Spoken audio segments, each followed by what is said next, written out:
करेंगे दुनिया के कृषि बाजारों की कि इस समय दुनिया के कृषि बाजारों में क्या चल रहा है, क्योंकि इस वक्त दुनिया के कृषि बाजारों में हलचल तेज हो गई है।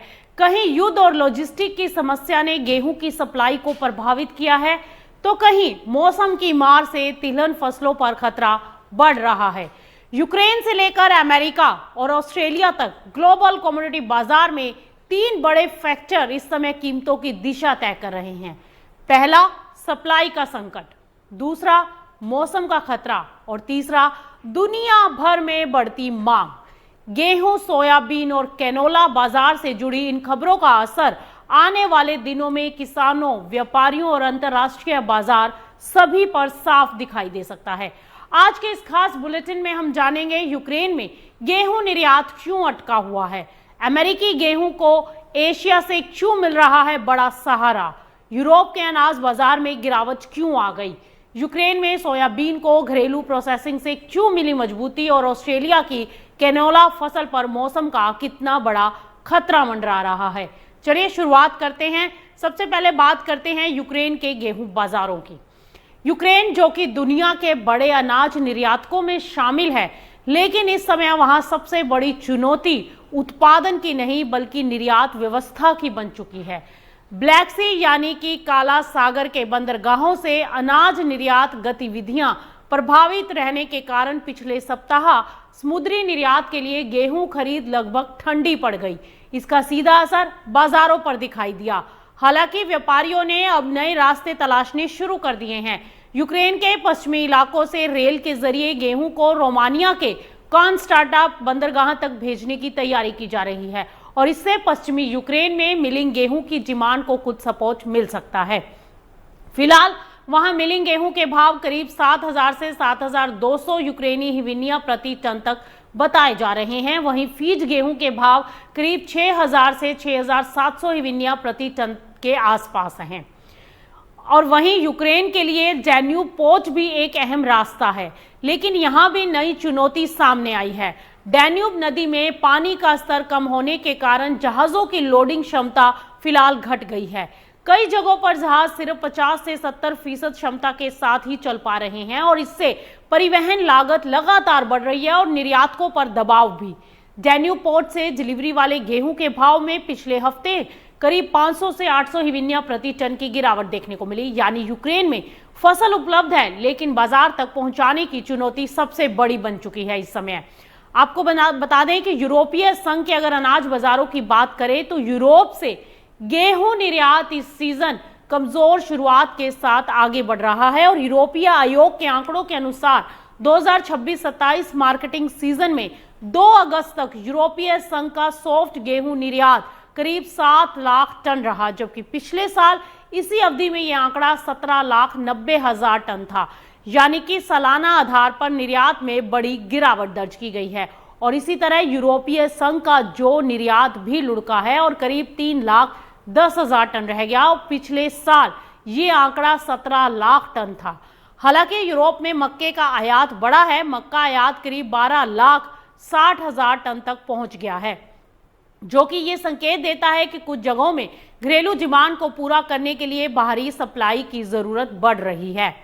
अब रुख करते हैं अमेरिका के गेहूं बाजारों का, जहां विदेशी स्तर पर कुछ क्षेत्रों में कमजोरी दिखाई दे रही है। वहीं अमेरिकी गेहूं को एशियाई मांग से मजबूती मिल रही है। दक्षिण कोरिया की कई फ्लोर मिलिंग कंपनियों ने करीब 50,000 टन अमेरिकी मिलिंग गेहूं की खरीद की है और ये खरीद दिसंबर में डिलीवरी के लिए की गई है और इसमें अलग अलग क्वालिटी का गेहूं शामिल है। आपको बता दें कि सॉफ्ट व्हाइट गेहूं करीब $260 प्रति टन FOB के भाव पर खरीदा गया। वहीं हाई प्रोटीन वाले हार्ड रेड विंटर और डार्क नॉर्दर्न स्प्रिंग गेहूं के भाव $300 प्रति टन से ऊपर बने रहे। ये खरीद बताती है कि एशिया में अच्छी क्वालिटी वाली गेहूं की डिमांड अभी भी मजबूत बनी हुई है। वहीं अब बात करें अगर सोयाबीन के बाजारों की, तो ग्लोबल बाजार में सोयाबीन पर दबाव देखने को मिला है। अमेरिका में बेहतर मौसम पूर्वानुमान के चलते वायदा बाजार कमजोर हुआ, लेकिन यूक्रेन के घरेलू बाजारों में तस्वीर अलग रही। वहां घरेलू प्रोसेसिंग कंपनियों की बढ़ती मांग ने सोयाबीन को मजबूती दी और बाजार रिपोर्ट्स के अनुसार घरेलू प्रोसेसर्स की खरीद बढ़ने से सोयाबीन का CPT प्लांट भाव बढ़कर $450 प्रति टन के करीब पहुंच गया।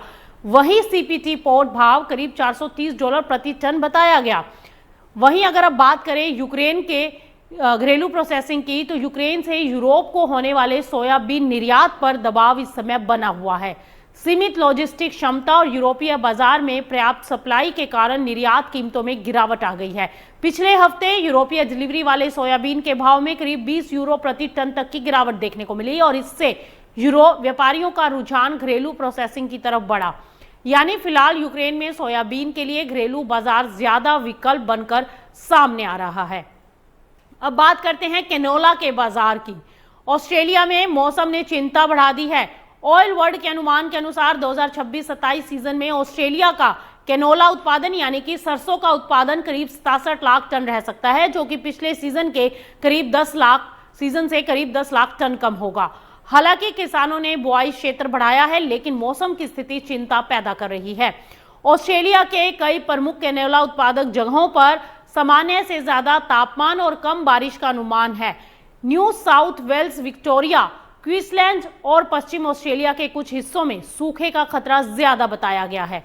अगर सूखे की स्थिति और ज्यादा मजबूत होती है तो कैनोला की औसत पैदावार अनुमान से नीचे जा सकती है, जिसका सीधा असर उत्पादन और एक्सपोर्ट दोनों पर पड़ेगा।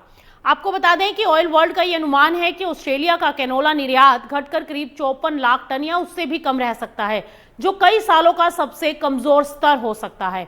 हालांकि बेहतर टेक्निक और सूखा सहन करने वाली किस्मों से कुछ राहत मिलने की उम्मीद जरूर लगाई गई है।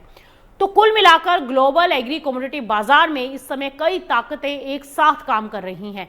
यूक्रेन में गेहूं और सोयाबीन के लिए लॉजिस्टिक बड़ा मुद्दा है। यूरोप में एक्सपोर्ट डिमांड कमजोर है।